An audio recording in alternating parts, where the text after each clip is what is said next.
Hudson అనే ఆయన ఉన్నాడు. ఆయన ఒక సేవకుడుగా, పరిచారకుడుగా, మిషనరీ అంటే చాలామందికి ఏదో మతమార్పిడు అనుకుంటారు. మిషనరీ అంటే మిషన్ అంటే ఒక పని.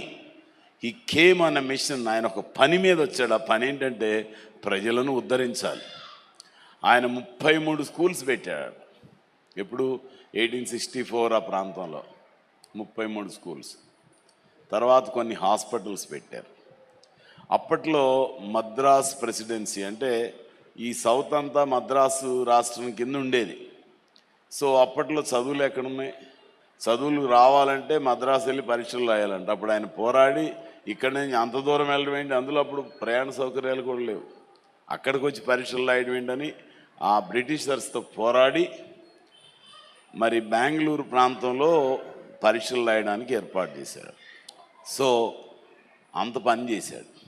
సో ఎప్పుడైనా మనం చెప్పాల్సింది ఏంటంటే క్రైస్తవులు ఇప్పుడు ఉన్న పరిస్థితుల్లో రకరకాలుగా ప్రభువుని గురించి మాట్లాడటం ఒకటైతే, ఎప్పుడూ క్రైస్తవుల యొక్క ఉద్దేశం ఏంటంటే ప్రజల శ్రేయస్సు, ప్రజల యొక్క సంక్షేమం.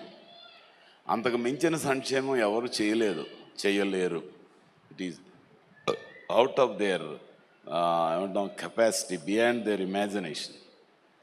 సో నేను అప్పుడప్పుడు దేవుని వాక్యం గుర్తు చేస్తాను కదా, అడిగి ఊహించి వాటన్నిటికంటే అత్యధికంగా దయచేసే దేవుడు. అలాగే క్రైస్తవులు కూడా మిగిలిన వారికంటే, యేసుక్రీస్తుని ఎరగని వారికంటే అత్యధికమైన మేలును ప్రజలకు అందించాలి.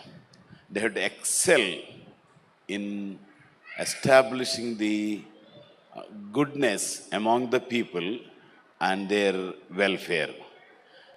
కొంతమంది కొన్ని పనులు చేసినట్టుగా కనపడవచ్చు, కానీ నిజంగా హృదయపూర్వకంగా చేసింది క్రైస్తవులు, చేస్తున్నది కూడా క్రైస్తవులే.